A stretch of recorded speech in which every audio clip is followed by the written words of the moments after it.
किसान भाइयों नमस्कार। आज की खेती, किसान खेती करता है और खेती में उसको आमदनी कम है।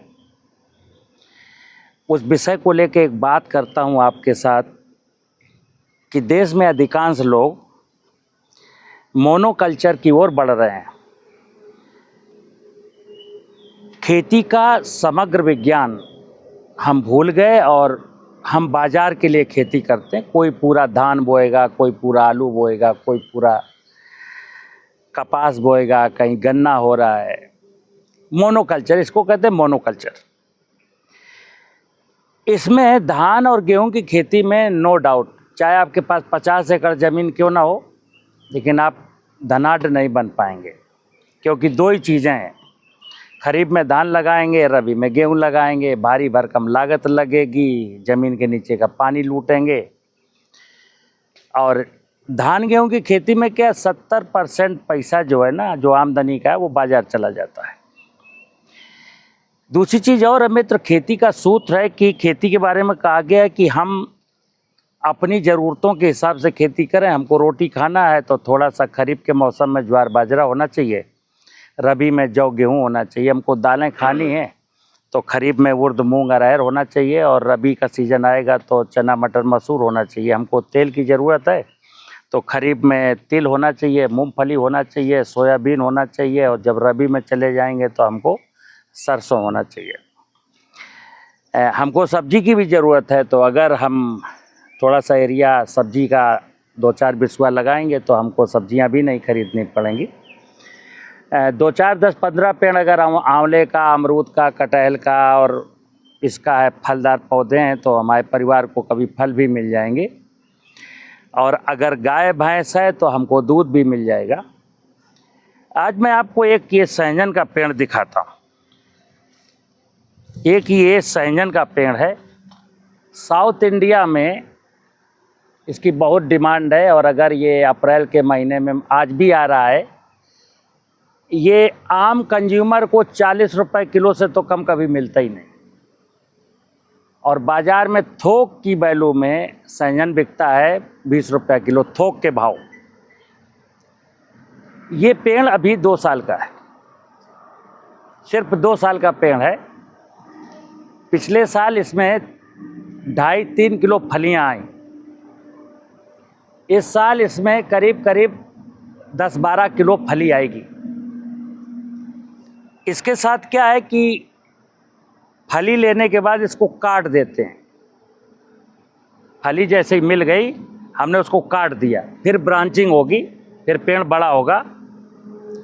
अब जैसे इस साल फरवरी में इसमें फूल आएंगे और ये मई तक फलियां हम तोड़ लेंगे, तो 8-10-12 किलो अनुमान है मेरा, 8-10-12 किलो फलियां आएंगी।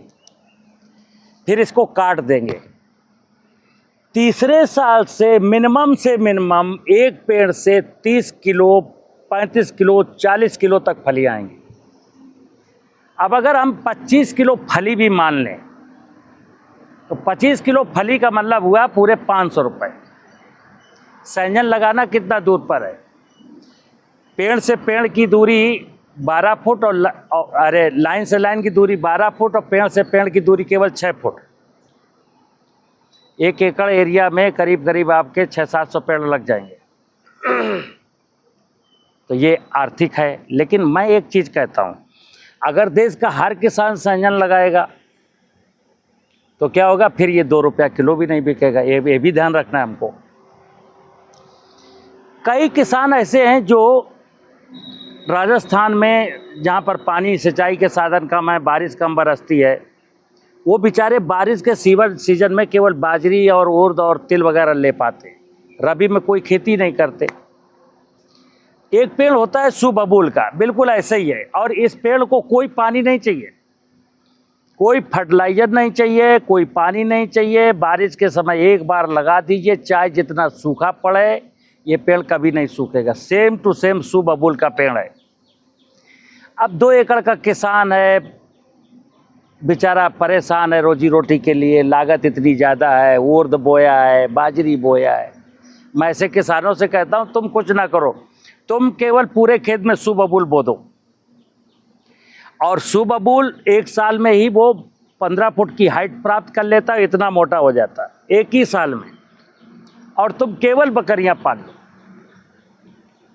ना जुताई करना है, ना फर्टिलाइजर लाना है, ना कोई पेस्टिसाइड लाना है, और बकरियां जो सुबबूल के पौधे हैं वो बकरियों को खिलाते रहिए। इमरजेंसी में 2-4 ट्राली आप अरहर का, उड़द का, मटर का, चने का भूसा रख लीजिए।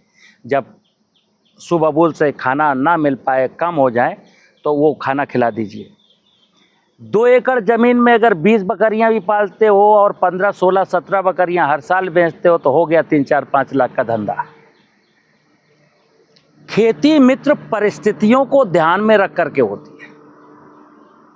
हमारे जमीन की परिस्थितियां, पानी की परिस्थितियां, जलवायु की परिस्थितियां कैसी हैं, उनको ध्यान में रख करके हम दिमाग से खेती करें। और खेती का मतलब चना उगाना नहीं है। खेती का मतलब इस धरती के ऊपर जितने भी प्रकार की वनस्पतियां, उनमें मैं देखूं, सैंजन है, सुबबूल है, बबूल है, जामुन है, नीम है, अर्जुन है, महुआ है, बहुत सारी चीज़ें हैं, लाखों वनस्पतियां हैं। और ये सारी वनस्पतियां, कुछ हर वनस्पति को अगर मैं सेलेक्ट कर लूं कि मेरी ज़मीन में ये खेती सबसे अच्छी है, बस आप जीत जाएंगे।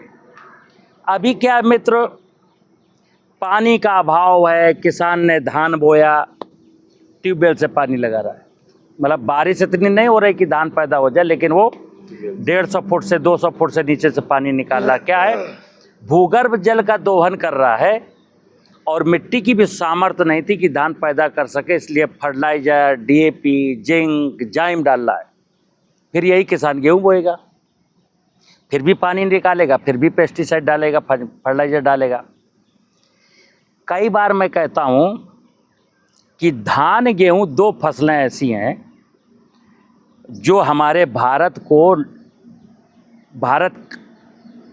की बायोडाइवर्सिटी को, भारत की सॉइल को, भारत की धरती के पानी को, भारत के लोगों को ले जाके समुद्र में डुबो दोगी।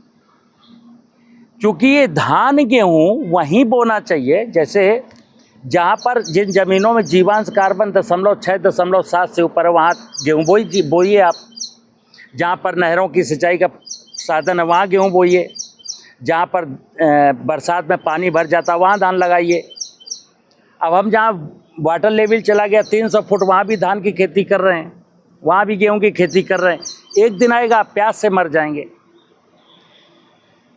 तो मित्र, खेत की परिस्थितियाँ, जलवायु की परिस्थितियाँ, नीचे भूगर्भ जल की स्थिति को देख करके जब हम एक यथोचित प्लान बनाते हैं कि इससे अच्छा तो मैं ये कर लूँ, जैसे मैंने बोला कि जिस किसान को थोड़ा ज़्यादा पैसा कमाना वो सैंजन लगा ले, जिस किसान के यहाँ सिंचाई के साधन नहीं है वो सुबबूल बो करके बकरियां पाल ले।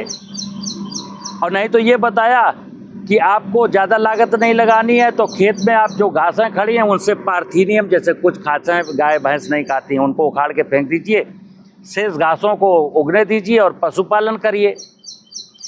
दुनिया में कई देश ऐसे हैं जहाँ खेती होती नहीं है, सिर्फ गाय का पालन होता है। और क्या, खेतों में ऐसे ही घासें उगी होती हैं और ओपन ग्राजिंग होती है आधे खेत की। और जब बर्फ़ पड़ने को आती है तो शेष घासें जो पक जाती हैं उनको काट के रख लिया जाता है, 6 महीना वो खिलाया जाता है। हमारी तो आदत पड़ गई है कि हम ज़मीन की विपरीत परिस्थितियों, ज़मीन की जो परिस्थितियाँ उसके विपरीत खेती करेंगे, जलवायु की जो परिस्थितियाँ उसके विपरीत खेती करेंगे। और जैसे ही मैं विपरीत खेती करता हूँ, बस फर्टिलाइज़र की ज़रूरत पड़ने लगती है, पेस्टिसाइड की ज़रूरत पड़ने लगती है और लागत बढ़ जाती है, मुनाफा कम हो जाता है और किसान आत्महत्या करता है। अगर समृद्ध किसान बनना है तो मैं 2 चीज़ों को कहता हूँ, खेती में श्रम और खेती में दिमाग। अगर श्रम नहीं लगाया और दिमाग नहीं लगाया, श्रम में ट्रैक्टर है, मशीनीकरण है, दिमाग जो है वैज्ञानिकों का है, दिमाग किराए का है, और निवेश भी सब बाज़ार से आ रहे हैं, आपको क्या फ़ायदा मिलेगा? खेती मित्र अपने लिए करनी है, अपने श्रम से करनी है और अपने दिमाग से करनी है। जब हम खेती बाजार के लिए करेंगे तो बाजार से निवेश लाएंगे, बाजार से दिमाग लाएंगे, तो आपको कैसे फायदा होगा? मित्र, ये युग बहुत विकराल युग है, बहुत खतरनाक मोड़ से हम लोग गुजर रहे हैं और जल्दी से जल्दी अगर मैंने वृक्षों की पूजा नहीं की, खेती के तौर तरीके नहीं बदले, ज़मीन की फर्टिलिटी को बढ़ाने के लिए कोई काम नहीं किया, भूगर्भ जल का दोहन कैसे हम कम कर सकते इस पर कोई काम नहीं किया, तो हमारी आने वाली नस्लें, आने वाली पीढ़ियां बर्बाद हो जाएंगी। और हमें कई बार ऐसा लगता है कि हमने तय किया है कि हम तो डूबे हैं सनम, तुमको भी ले डूबेंगे। नमस्कार।